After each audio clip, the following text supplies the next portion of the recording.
Our opening thought this morning comes from Ibram X. Kendi from his new book, Chain of Ideas.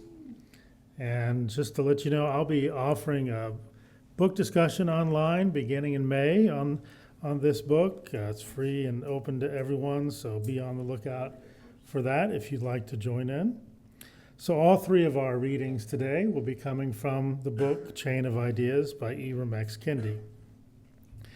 He writes, political parties and politicians using great replacement theory to secure and maintain authoritarian power can be termed great replacement parties and great replacement politicians.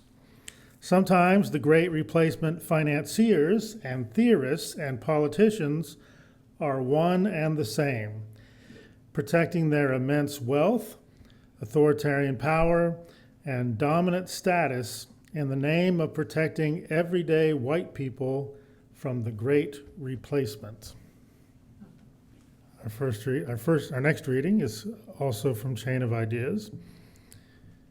Great replacement theory can be defined as a political theory that powerful elites are enabling peoples of color to steal the lives, livelihoods, cultures, electoral power, and freedoms of white people who now need authoritarian protection. The most extreme articulation of this theory of loss is genocide theory. As an example, white genocide theory imagines a political plot to bring on the genocide or extinction of white people. The Great Replacement is a genocide by substitution. Camus wrote, that's not Albert Camus, that's Renaud Camus, wrote, the supposed tools for this white genocide: open borders, immigrant invasions, transnational gangs, radical Islamic terrorism, vaccines, black or white murders, and Jewish cabals. Our next reading, also from Chain of Ideas. Great replacement theory is not only a racist and anti-Semitic idea. Like a virus, Renaud Camus' great replacement theory has mutated all over the world into sexist, ethnocentric, homophobic, transphobic, and especially Islamophobic variants. Appealing to men, ethnic majorities, heterosexual and cisgender people, and Jews and Christians, usually through a mythical Judeo-Christian construct. Great replacement theories warn that women, queer and trans people, ethnic minorities, and Muslims are coming to take their lives, livelihoods, cultures, electoral power, and freedom. Feminists purportedly dominating men in South Korea, transgender young people who comprise less than 0.002% of collegiate athletes, said to be taking over sports in the United States, Albanians supposedly boxing out Macedonians in North Macedonia, sub-Saharan black Africans apparently displacing brown Arabs in Tunisia, Muslims professedly terrorizing Hindus in India, Roma people apparently taking out non-Roma people in Central Europe, homosexuals allegedly grooming heterosexuals in Russia, even evil gangs ostensibly replacing the good people in El Salvador. Wherever there are lines between privileged and disadvantaged groups, between groups in the majority and the minority, new mutations of great replacement theory have seemed to arise. I could tell that a number of you had heard of the name Ibram X. Kendi when I announced the readings, but perhaps some of you have not come across his work yet. He has been teaching for a number of years at Boston University, my alma mater for my PhD, and he is probably most well known up until now for his book, How to Be an Anti-Racist. which I teach that book in my social justice class at Oklahoma City University. If I were at Oklahoma University and tried to teach that book, I would be told by the governor that I can't teach that book because there are some professors at OU that have been trying to teach similar books, and they've been getting in trouble for doing so. But fortunately, I'm at Oklahoma City University, and up until now, I've been allowed to teach that book without any issues.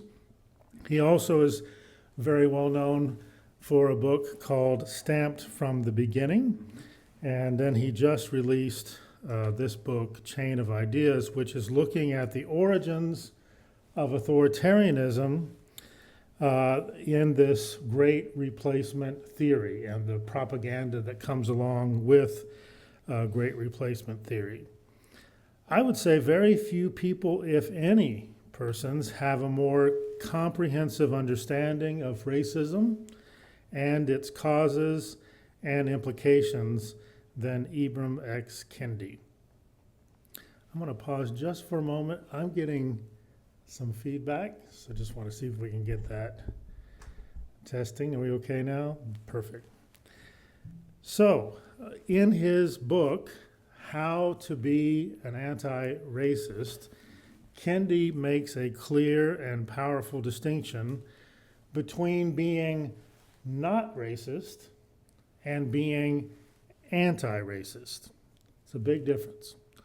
Being not racist is a passive and inactive stance, which actually ends up contributing to the continuation of systemic racism through its inaction.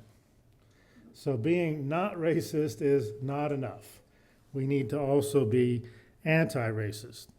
In Kendi's book, Stamped from the Beginning, Kendi traces the formation of the concept of race and shows how it was used by Europeans to gain, maintain, and expand their economic and political power around the world by classifying those with black and brown skin as being less than fully human, and then objectifying them and enslaving them. This racism became so widespread and systemic in nature that the only way to overcome it is through active anti-racism. In Kendi's most recent book, The Chain of Ideas, he shows the deep connection between global racism and the rise of authoritarianism around the world, including here in the United States. The racist Great Replacement theory is being propagated around the world to frighten and mobilize persons within what's considered to be the majority race within a society to suppress the rights and well-being of those in the minority, or those who are in positions of less economic and political power within society. Great Replacement propaganda, as it is expressed in the context here in the United States, claims that black and brown people, non-English speakers, and non-Christians are all working together to replace white English-speaking Christians, and that this will ultimately end in a kind of white genocide. Sometimes this propaganda is stated very overtly, such as was the case with the white supremacists in Charlottesville a number of years ago, chanting, "You will not replace us."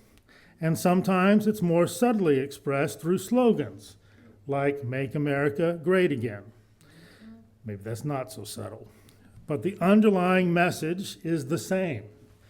White Christian interests and power must be protected and expanded by diminishing the power of anyone else who is deemed as other. Donald Trump and his allies are clearly using Great Replacement propaganda to gain and maintain and expand their economic and political power.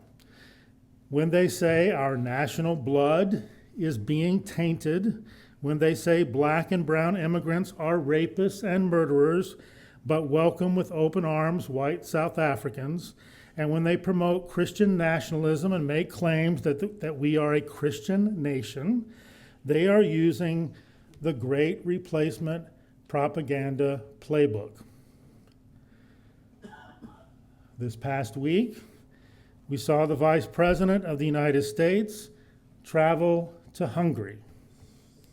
He traveled there to actively support the re-election of Viktor Orban as the Prime Minister of Hungary, who has held power there for 16 years and has made Great Replacement theory the ideology of his government.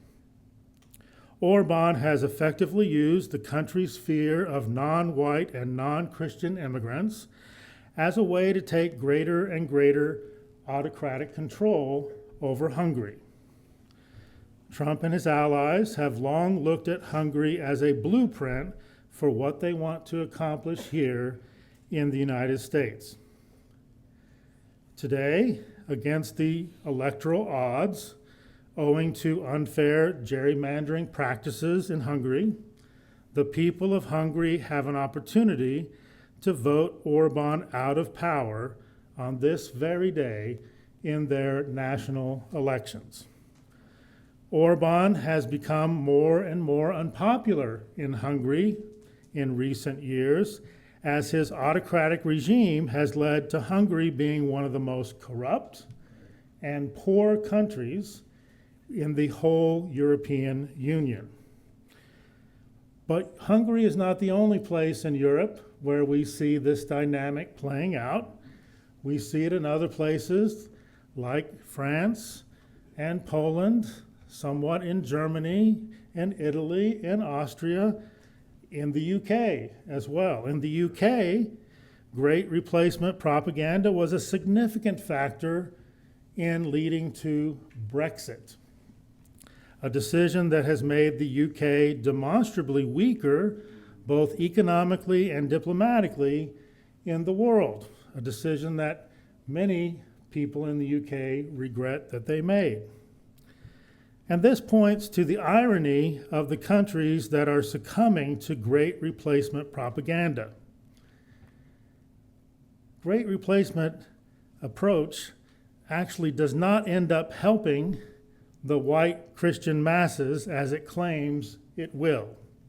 It actually ends up making countries more poor and more corrupt, and ends up concentrating more and more economic and political power in the hands of the very few. In reality, the oligarchs of the world are using Great Replacement propaganda to play on the racism of the masses in order to attain even greater wealth and even greater power. In other words, the racist masses are being played by the wealthy and powerful as the racist masses time and time again vote against their own self-interests while being manipulated by their racism. Ibram X. Kendi points to a way out of this. He points to a way out of the growing authoritarianism that is fueled by Great Replacement theory and propaganda. He writes, "Only a universal recognition of the unbreakable chain of humanity can liberate us from the breakable chain of ideas." The breakable chain of ideas like the Great Replacement theory that are being used to divide and control us. Kendi sees reason for hope. He says, after writing Chain of Ideas, after writing literally the authoritarian playbook that's being used, he says, "I've become much more optimistic because now we can formulate a counter response. Now we can formulate precisely how we should and can resist." Hopefully, the election in Hungary today might make Kendi's hope even more realistic. I mentioned that the vice president went to Hungary to promote Orban. He also went to Germany last year in order to promote the right-wing party in Germany, as did Elon Musk as well. And Elon Musk has spent quite a bit of time in the UK promoting the Reform UK movement, which has been promoting the Great Replacement theory and propaganda in the UK. But hopefully the election today in Hungary will be a sign of realistic hope, because millions of persons are coming together in an attempt to expose the lie of Great Replacement propaganda there. It's an uphill battle.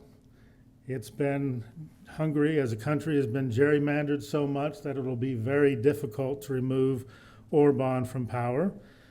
But the polls in Hungary close in 7 minutes, if that clock is correct. What happens there today is connected to what is happening here.